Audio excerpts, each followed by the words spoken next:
Sir आप अगर यहाँ पर ध्यान दीजिएगा सर, तो एक आपके पास स्फेरिकल बॉडी है जिसका कि मास m2 है और रेडियस r है, और एक आपके पास पार्टिकल है जिसका कि मास m1 है। ठीक है, वो आपके पास v स्पीड से आकर और ये स्फेरिकल बॉडी के साथ कोलाइड कर रहा है, और सेंटर से ये बेसिकली तो रो हाइट पर है और रो इज लेस देन r है।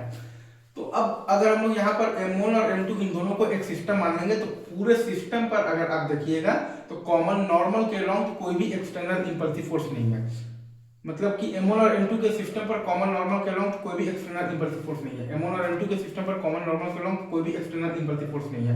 मतलब कि m1 और m2 के सिस्टम पर कॉमन नॉर्मल के अलोंग हम लोग लीनियर मोमेंटम कंजर्वेशन लगा सकते हैं। मतलब कि m1 और m2 के सिस्टम पर कॉमन नॉर्मल के अलोंग हम लोग लीनियर मोमेंटम कंजर्वेशन लगा सकते हैं। तो m1 इंटू आया है हमारे पास v into under root of the r square minus rho square by r, और बराबर आया है m1 इंटू v1 और प्लस आया है m2 इंटू v2 के। m1 into v into under root of the r square minus rho square by r, और बराबर आया है m1 v1 और प्लस m2 v2 के।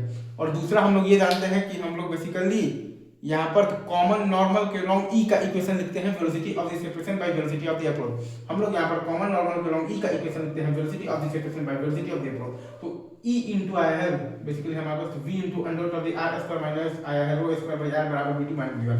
हमारे पास आया है e इंटू आया है तो v into under root of the r square minus rho square by r बराबर आया है v2 माइनस v1। और अगर आप अब अगर आप कॉमन टेंजेंट के अलोंग ध्यान देंगे, तो कॉमन टेंजेंट के अलोंग तो इंडिविजुअल बॉडीज पर भी आपके पास कोई भी इंपल्सिव फोर्स नहीं है। अगर आप कॉमन टेंजेंट के अलोंग ध्यान देंगे तो कॉमन टेंजेंट के अलोंग तो इंडिविजुअल बॉडीज पर भी कोई भी इंपल्सिव फोर्स नहीं है। मतलब कि कॉमन टेंजेंट के अलोंग तो इंडिविजुअल बॉडीज का भी लीनियर मोमेंटम कंजर्व रहेगा। अगर आप कॉमन टेंजेंट के अलोंग ध्यान देंगे तो कॉमन टेंजेंट के अलोंग तो इंडिविजुअल बॉडीज पर भी आपके पास कोई भी इंपल्सिव फोर्स नहीं है।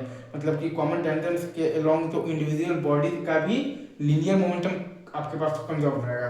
मतलब कि कॉमन टेंजेंट के अलोंग इंडिविजुअल बॉडीज का भी वेलोसिटी कंजर्व रहेगा। मतलब कि कॉमन टेंजेंट के अलोंग आपके पास इंडिविजुअल बॉडीज का भी तो वेलोसिटी कंजर्व रहेगा। मतलब कि कॉमन टेंजेंट के अलोंग आपके पास इंडिविजुअल बॉडीज अभी तो वेलोसिटी आपके पास कंजर्व रहेगा, राइट। तो m1 का कॉमन टेंजेंट के अलोंग आपके पास आ जाएगा v into rho by r, और m2 का कॉमन टेंजेंट के अलोंग आपके पास आ जाएगा 0। m1 का कॉमन टेंजेंट के अलोंग आ जाएगा आपके पास v into rho by r, और m2 का कॉमन टेंजेंट के अलोंग आ जाएगा आपके पास 0। ठीक है, अब इसमें एक स्पेशल केस है कि अगर आपके पास m1 बराबर m2 हो और e बराबर 1 हो, तो v1 का वैल्यू 0 आ जाएगा और v2 का वैल्यू आपके पास आ जाएगा v into under root of the r square minus rho square by r।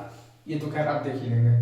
अब एक और मुद्दे की बात है कि हमने आफ्टर कॉलिजन हमने बेसिकली m1 का कॉमन नॉर्मल के अलोंग स्पीड माना है v1 और m2 का कॉमन नॉर्मल के अलोंग स्पीड माना है v2।